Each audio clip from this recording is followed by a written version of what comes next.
Hi everyone, I'm Anthony Toma. You are viewing or watching Keeping Up With Chaldeans with my co-host here, St. Elias.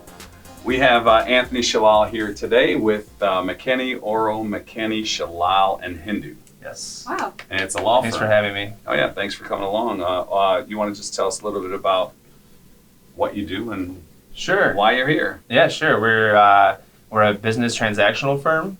We handle, buying and selling real estate, buying and selling businesses, licensing. My dad, Joe Shallal, is very well known for his liquor licensing, but really most of his day is spent doing what I like to call real estate development consulting. Mm-hmm. So that's a large portion of our business. I do a lot of the licensing, the specialty licensing, cannabis licensing, tobacco manufacturer licensing, federal permit licensing for like the winemaker licenses, brewery licenses. I do all that kind of work. So that's a very interesting Yeah. niche that you carved out for Yeah. yourself there. Why did you pick that? So my dad had the firm before I even wanted to go to law school, and I thought it would be. I knew that he was well versed in the Liquor Control Commission laws, Mm-hmm. and when I started clerking for him when I was in law school, he told me, if you want to come to this firm, you have to help me grow the firm. I'm not going to just give you my clients. I'm not going to just let you, Right. take on what I have. So he goes, learn something new and add it to the firm. And so I saw cannabis law as something that was up and coming. Mm-hmm. So I brought it to myself to kind of, learn it. I broke down the law. When the new regulations and laws came out, I broke them down. I tried to understand them as much as I could, and I got my first client just kind of promoting myself, trying to say, hey, I can do this work for you. At least give me a chance and I'll handle it. Yeah. That's And amazing. that's what happened. You know your dad lied to you, right? He would have brought you on anyway. Yeah, I like to. That's a good father. Yeah. I like to think that he wanted me to earn it. Absolutely. No, your dad's the greatest, and Thank he's you. he's not only known for his liquor control, like you said, he's also known for a sense of humor. He's a prankster, a jokester. He's a great one. That's one way to put it for sure. Yeah, right. I imagine that because of his background and what he offers and what you offer, you guys are very pivotal to our community and the success. 'Cause Yeah, for sure. it's crucial steps, right? To Right. owning these businesses. Mhm. So that's amazing. Yeah, it is. I mean, as you can imagine, Chaldeans, the Canadian community is obviously a very tight-knit community. Yeah. And as a result of that, Chaldeans trust other Chaldean professionals to do the work for them. Yeah. I would assume, and what clients have told me, is that they prefer a Chaldean attorney over a non-Chaldean attorney because they're more likely to look out for that person, Yeah. look out for their clients. That's amazing. And I take that to heart. I really believe in that. So There's a lot of names in the title of the firm or name holders. I know Mekani is Neb Mekani. Yeah. John Orow, yeah, Louis Mekani, yeah, your pops, and then John Hindo. correct. How many of those people are still practicing? Because the dynamic of the firm has changed, Yeah, right? it's changed a lot. Yeah, we went from Neb Mekani and John Orow were never practicing for us really. They were giving us a lot of business, and so my dad decided to partner with them and go that route with them. And John Hindo worked at our firm for a very long time. He's a huge part of the growth of our firm for sure. Mm-hmm. And then now it's me, my dad, and my brother Alex. My little brother Alex. Beautiful. Yeah, so all three of us. It's a family firm, and we have our paralegal Kristen. She's not Chaldean, but she knows more Chaldean than I do. She deals with more Chaldeans on a daily basis than I do. Oh. And she's with my dad for 25 years. For reference, I'm 28. Yeah. Wow. So she's been with my dad since basically my whole life. So this is before your time, but Louis Mekani is the other Mekani in the name. Mm-hmm. He unfortunately passed away a long time ago. Yeah. God rest his soul. Mm-hmm. Good man, great guy. He was a husband and a father at the time, and God bless him and God rest his soul. Yeah, he was. Had to mention him. Yeah, of course. Out of respect, we included his name in there. Absolutely. And we don't see any reason to remove any of those guys' names. That's awesome. They only add respect to our firm. Absolutely, So. yeah. For sure. Amazing. Yeah. How long have you been in this business? I graduated law school. My final semester was actually when the pandemic started. Oh, wow. So I had a really odd last semester of law school. Yeah. Took the bar, thank God, passed out on my first try. Nice. And then immediately started working at my dad's firm. Amazing. So I worked it with him for like 3 to 4 years before that. Before I did that, I did landscaping just to make money while I was going through law school and going to undergrad. It's a good business. I did a work for Anthony one time. Yeah. How did he do? He did phenomenal. He had actually my nephews working for him too. Yeah. His buddies that he went to high school. Yeah, Jonathan Toma, Yeah. That's so cool. Yeah, and actually, funny enough, his other nephew works for me now. Yeah. Oh, wow. As an intern, Matthew. Full circle. Yeah, that's right. Yeah. Okay, so I have to ask, because you studied cannabis law, Yeah. and it's always like changing. What's like Yeah. the latest in cannabis law? Man, I don't know, like in the industry, well, in the law in particular, nothing really new or as spectacular has changed. They're trying to change the caregiver law, Caregiver, which I heard is that. which is kind of like, as people like to call it, the black market, because not really a lot of it's done legally now. But they're trying to change that law. It's actually in the state legislature to be changed into a more formal way of testing the product and making sure it's not getting in the wrong hands. But in terms of the industry seems to be changing a lot. A lot of my work right now in the cannabis aspect has been the corporate reorganizations, which is a fancy way of saying partners are no longer getting along with each other. Oh, wow. And Reorganization. Yeah, so You need to reorganize. Yeah. The low-hanging fruit is Yeah. The all Chaldean beneath guys you. Right, are exactly. battling. Yeah. They call you, and they're honestly, like, it's I've gotten kind of cynical about it, Yeah. to be honest with you, because a lot of it has become people trying to screw each other over. That's sad. And I just think there's enough room Yeah. for everybody to make money. Well, so that's a great reason why anybody that's having those stressful conversations with a partner should call you. Yeah. Because you see a way out for both, and you see enough for both parties or all Yeah. parties involved. And that's right. So if they had somebody like you that could lay it out for them, they would probably benefit and save a Yeah. save a friendship, save a partnership. That actually, in the past month, I'd say probably half the month I've spent on the phone mediating. Wow. Yeah. Exactly that. That's great. No, that's a great service to have. I mean, you're a great asset for somebody in that situation, Yeah. because without a mediator, it's like my opinion and against your opinion, True. and then there's no rational, person above. Right, yeah. It's like That's- there's no outsider to Isn't kind it? of give Yeah. objective view. And that's Exactly. kind of the hardest part, to be honest, is Yeah. being objective and trying to show people that you are objective is hard, because sometimes someone is just completely wrong. Yeah. Like, it's just objectively you're wrong. Yeah, right. So it's hard to just tell that person in a nice way, hey, you're wrong. Yeah. So like you have to work with him on X, Y, and Z. What's the code word for that? Let's reorganize. No, the code word for it is like, okay, well, do you see his side of it? Yeah, right. There you go. Oh, that's yeah. that's what I say a lot. Do you see his side? Like Yeah. how he could take that the wrong way? Yeah, yeah. Wow. So That's So you're great. very brave, because you thought you were getting into cannabis law, but really you're just breaking up like Yeah, yeah. yeah. Chaldean fights. Yeah. Yeah, it is. You're a And- referee. Yeah, it's. And I was hoping when I got into it, I'll be helping people grow their business, and I have done that. Don't get me wrong. Sure.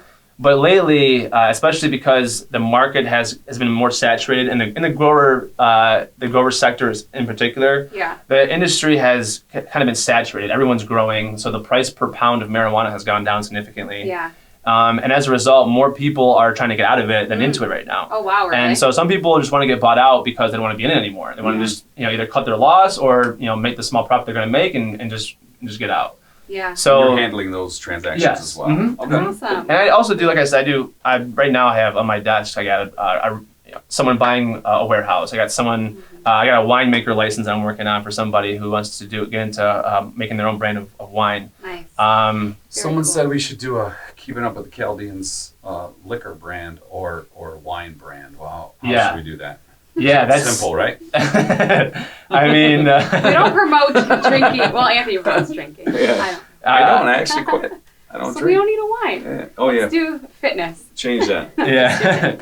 No, but it's trust me, you probably would be able to make some money off of it Yeah, too. yeah. Wait, when did you quit? I feel like you just posted some drink the other day. My definition of quitting is a lot different than everybody else's Oh. definition of quitting. Lowering? I have my own definition. Okay. Yeah, I'm the they them guy. Yeah. Oh, okay. Now That's your own definition. They them Anthony Toma. You don't identify as I drinking. do not identify as a drinker. That's funny. Okay. So, the cannabis. Okay, tell us about, because I'm still a little confused. I just hear little things here and there, like, oh, it's not like federally legal, but it's like state legal. So you have to hide your money and things like that. Yeah, it's not really, but you don't have to hide your money. You can't pay taxes on it though. No, so you can't depreciate or take any deductions from the federal income tax. So people are getting taxed about 50%, especially the dispensaries, the retailers. It's almost half. Yeah, almost half. It actually is half. But you're an accountant. You're a CPA as well. I feel like. No, honestly, I have a basic. I took only one. I took a federal income tax class in law school, just to have a basic understanding. Smart. But what I tell them is like, I don't know anything. Go to a CPA. Right. Yeah. I'm a lawyer for a reason. I don't do numbers. Yeah. So how's the legal, tell us about the dispensaries. So, how are those going? So dispensaries, I think those are probably the ones who are making the most money. Yeah. But I would say the people that are making the companies that are making the most are the ones who are what they call vertically integrated. Yeah. Which just means that they have a processing license to make edibles, to make lotions, make oils. And then they also have a grow operation that they're using their marijuana they grow to process it, and they use it. They also have a dispensary to sell it. Oh, okay. So they have 3 different types of licenses. They have a processing license, a retailer license, and a grower license. That's amazing. So those are the people that are probably making the most money. And there's obviously the big companies like Loom, Engage, and Live. Those are some of the bigger guys, and they're obviously making a killing. You pronounce it Loom? Yeah, Loom. Oh, okay. I thought it was Louie. I don't know. Yeah, no, it's Loom. Loom it's for Loom. sure. Okay. Yeah. Do you see big corporations taking over in a few years? I think if it becomes federally legalized, it will. When is that going to happen? To me, that's a political question. Okay. Because if I'm the Democrats right now, I'm kind of losing, right? Nothing's going well for me. I need to get something. I need something to get passed that will make Republicans and Democrats and maybe independents happy. Mm-hmm. And I think there's a pretty general consensus among the states that we're over this prohibition on marijuana. Yeah. So now is the time to legalize it. So I think they've already passed something in the House, in the U.S. Congress House, to say that, hey, look, we are in the process of decriminalizing marijuana and legalizing at the same time, which are 2 different things. Mm-hmm. And so if you guys want this to get passed, you better vote for us in November, so that way the Senate can pass it. Yeah. So that's kind of how the political game is played, right? It's so wild because 10 years ago, we had such a... Edit all that out. We don't need no Democrat to learn the playbook. We'll see. Are you being serious? No, I'm joking. They're too dumb to pick up on. Oh, Jesus. Yeah. What? So, crazy thing, 10 years ago, I would never think marijuana would be normalized. It was so... Yeah, taboo. It was so taboo. Yeah. It was so looked down upon. So you must... in this business, I'm sure there was a point where you're like, wow, maybe I should get into this because it's so financially. It's definitely, we thought about it, but it's very competitive, very ruthless business. Mm-hmm.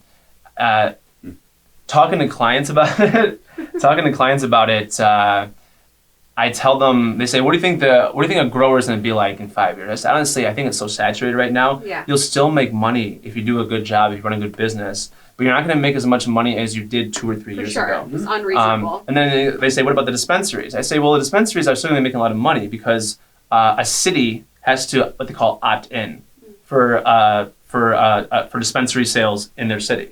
So there's not many cities in Oakland County or even Wayne County and Macomb County that allow marijuana. Especially in Oakland County, there's maybe 2 or 3 cities in the entire Oakland County that allow it. They allow retail sale of marijuana. I think Southfield is one, and maybe Oxford is another one. Oh, okay. And maybe Royal Oak is another one.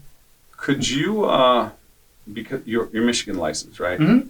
Could you offer advice on the marijuana landscape in other states, even though you're not licensed there? Yeah, I can. Yeah. And I think it's a very weird rule in each state about how you can practice law. Mm-hmm. What they consider practicing law in other states is if you, for example, I think North Carolina, you have to open up an office and say you offer services in North Carolina to be considered offering legal services. Gotcha. Okay. The other general way that applies to every state is if you're representing someone in state court in that state.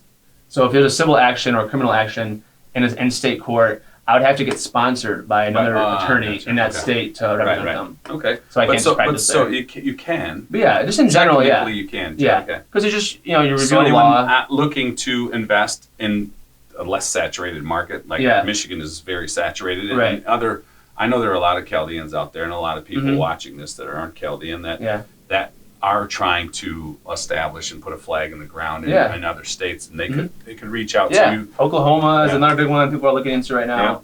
North Carolina is one that's just getting their feet wet. Even New York. So it's definitely something that I can help with as well.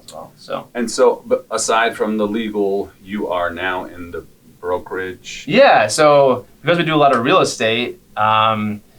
I find myself, clients will call me and say, Anthony, hey, I need to find a warehouse for my beer company. I have a beer brand and I need a place to store my beer. Can you find me a warehouse? And I'd find them a warehouse and I'd just do it for free because I just thought it'd just be nice for them to do it for free. I'll handle the transaction. Yeah. Best lawyer ever. Right, right? So I'm doing anything for free, right? But then I quickly learned that, hey, I can make a lot of money off that. Yeah. It's a big ticket item. Yeah, it is. It is. So my dad actually has a brokerage right now. It's called Xavier Realty. We're basically just jump starting it right now. He's had it for a while, but he hasn't really used it. If someone had to look that up, how do you spell Xavier? Xavier. Okay. Yeah, Xavier Realty. It was actually named after my brother went to Xavier University in Cincinnati, and he liked the name, so he just named it after that. Very cool. Yeah, and it's something new. We're working on it. We're investing into it. We're getting the software for it. It's slowly but surely we're learning, I guess you could say. That's really smart. So combine real estate and law. Yeah, exactly. And you have to put there's two different hats, right? You have the lawyer hat and then you have the real estate agent hat. Obviously, funny enough, ironically, real estate agents and lawyers usually don't get along really well because the real estate agent brings the deal to the table and he's waiting for to make his commission, and the lawyer says, wait, this isn't a good deal. And then if the lawyer blows up the whole deal because he doesn't think it's good for his client, that broker's lost his commission, and now he's probably cussing out that lawyer. Yeah, well, I can imagine. I always look for deal-making attorneys, not deal-breaking attorneys when I look into laying out a plan to purchase something or buy something or start something. Yeah, and I think that's important. Yeah. There may be issues that when I'm an attorney, I look at issues. Okay, well, this is an issue, but we can resolve this without having to break up the deal. Right. It may not be the exact way you wanted it to be, but there's still an end game solution to it where you're still getting what you want in the end. Yeah. And everyone can be happy. Right. I think that's really important. So you would consider yourself a deal making. Yeah. No, I don't. The only way I'd ever do a deal break is if I really thought that what's going to happen is not in my client's best interest at all. Right. And I think ethically, that's important. Yeah, I've been saved by a lot of those guys. Yeah. Oh, geez. Yeah. So tell us about we were talking before about your involvement with Shenandoah. Yeah. I'm the chairman of the Shenandoah Young Adult Committee. It's a brand new committee. We started in June of 2021. Nice. So it's been basically about a year. The first year was very administrative, and we were just trying to get our feet wet. We brought in the Walled Lake Superintendent, Ken Gutman, to come and kind of teach us, how to form a committee, what the rules should be, how we should conduct ourselves. Nice. And that way we can have kind of jump start and make sure we understand, what's proper for a committee to be doing and not be doing. That's amazing. I believe Anthony's on the actual board for Shenandoah. Woo! So if I have complaints, I usually bring them to the board, and I like to think they listen to me. Nice. So we'll see about that. But I think the Young Adult Committee is very important to me. Absolutely. It is very important to the board as well. Yeah, and I'm happy because what I understand from people my age that whose parents are members, I have a membership in my own right, but I've only had that for a year. Before I was a parent, I was on my parents' membership,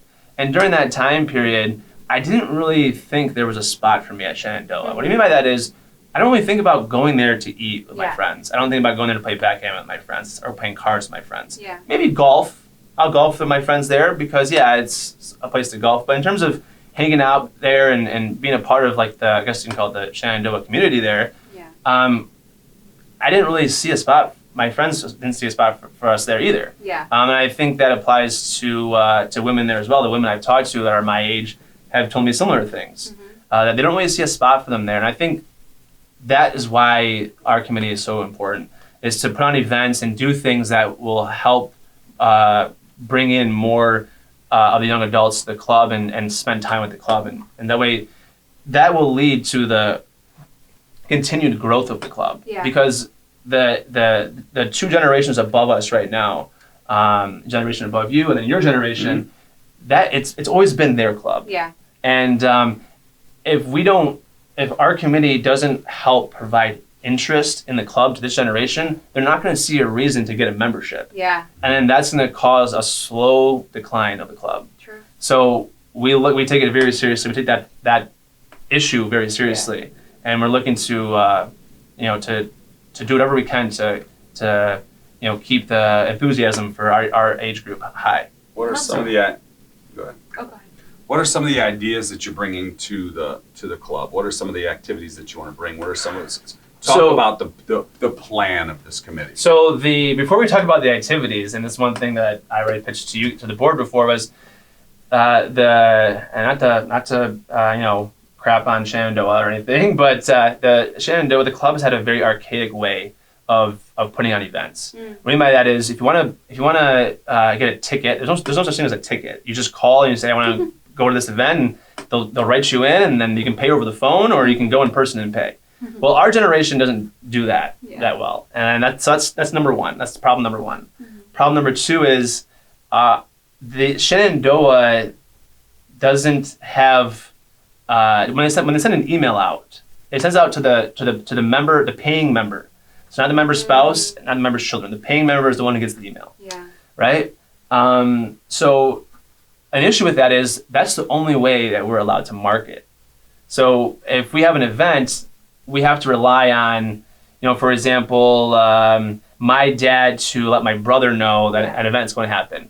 Well, we tried that once. We tried to do what we called it Party Gras for Mardi Gras, and we didn't get it. We barely got any sales for any ticket sales, and the reason why was because no one was aware of the event. A perfect example: my dad got the email. He saw it was for young adults, deleted it. Didn't think even twice about sending it to my brother or sending it to me or anything like that. He just said, "Oh, it's not for me." Move on. So I can only imagine how many other people did that as well. Yeah. Right. So that's number two. Probably only 80% or so. Yeah. Right. 80, 90%. Yeah. Right. Exactly. Some posts on Instagram, and those have kept us. Yeah. So the Instagram thing is something that we've been trying to work. They had an Instagram account a while ago. They just brought it back. Oh. Yeah. It went away? Yeah, it went away for a while. Either that or they weren't posting on there. Okay, gotcha. But the biggest thing now is to fix those two issues. One, and I recommend this to the board. One is we have an app. We have a club app. It's to modernize the app, make a better user interface, make it so that we can buy tickets on the app 24/7, 365, whenever the event is. That way, and then also we get a confirmation email saying, "Hey, here's your ticket for the event," and that we know we signed up for it. You don't have to rely on someone calling and someone calling Shenandoah, getting a hold of somebody who's actually at Shenandoah and saying, "Hey, I want to buy a ticket. Here, can I pay you over the phone?" No one wants to do that. I want to just be able to go on their phone or go on the computer and buy their tickets that way. So we're trying to work on that, and that's more of the board's area than mine. I told them the young adult committee could take it on, but I think that's something they want to handle themselves because it's a very high risk thing, really, because your credit card processing and setting up all this, dealing with it's about money, really. So that's something the board handles. Since you brought it up, there's been a tech committee formed. Oh, really? Yeah. Okay, good. And they are working on all of that. And good. It will be done in the manner which just laid out. Yeah. It's coming very soon. Good. Very good. The other thing is that the second problem that I mentioned was getting a hold of the younger adults, right? Because the emails are just going to the older people. Smart. So we're actually having a call center. We've done it a few times now where we get as many people as we can to call either the members or the young adults who are over 18, and we say, "Hey, we're trying to get your email and your phone number to keep you up to date on young adult events. That way, when we have an event, we can form a sub email group of all the young adults and email blast them and text them and say, hey, here's the events. You want to, we're having a party go out, we're having a adult night by the pool, something like that. And so I think once we finish that call center, slowly but surely, there's like, I think, want to say 1,300 young adults between the ages of 18 and 34. That's how we consider young adults. Yeah. It's a big number. Yeah, well, it's actually based on the junior membership. That's great. Yeah, junior membership, the age group is 21 to 34. We did 18 because we thought that's kind of, they're adults too. For sure. So though that age group is the age group we're trying to get to come to the club more often. That's amazing. Yeah, so you guys are doing a great job. We're trying, yeah. The call center is slowly but surely. We've gotten a few hundred so far of people's emails and phone numbers. Yeah. But it's a continued process because, like I said, it's not easy. We're cold calling people and saying, hey, we're from the young adult community at Shenandoah. I'm wondering if we can give us your email and phone number to help us with getting more people to the club. So basically, more events. If you're a young adult at Shenandoah, follow this guy, follow their Instagram, add your email to their list so you can know about all the things that a member. Please. Yes. That's right. And so, Anthony, would you like to ask? So we end pretty much every episode with, when it's appropriate, with a final question, and that question is, what does it mean to you to be Chaldean? It means everything for me to be Chaldean, to be honest. It's the culture, the food, to me most importantly. I think a big part of that is family. Mm-hmm. For me, my cousins, my friends, and my brothers and sisters were all very, very, very close. Mm-hmm. And I think that's because of our culture, because of our heritage, that we are this way. So I think that coupled with community, I think is a big reason why Chaldeans have been so successful here since they've come here in the 40s, 50s, and 60s. Yeah, is because we've always been a community. My grandpa, when he came here, he lived in his friend's basement. Wow. Until he could have enough money, and worked at his friend's store until he could have enough money to bring his own family here, open up his own business, and work there. Yeah. It's the same reason that Mr. George helped all the Chaldeans in Talking about Mike George. Mike George, correct. Yeah, he's considered the godfather of the community. Yeah, because he helped so many people. Yeah. And I think being Chaldean is the reason why Chaldeans here are so successful and so becoming professionals, entrepreneurs, is because we have a tight-knit community that sets a good example for them. Nice. I love that. That's incredible. And you're a great example, too. Thank you. No doubt. Thank you. The education and I can tell you're a future entrepreneur as well. Yeah, hoping to be. Basically are right now. Yeah. And also helping the community with Shenandoah. Yeah. So thank you. Thank you for having me. Awesome. Thanks. And follow, like, subscribe, and just be sure to check in with all the cool things Anthony's doing. It's really definitely this Anthony. Yeah. Oh, both Anthony's actually. So bye guys. Bye.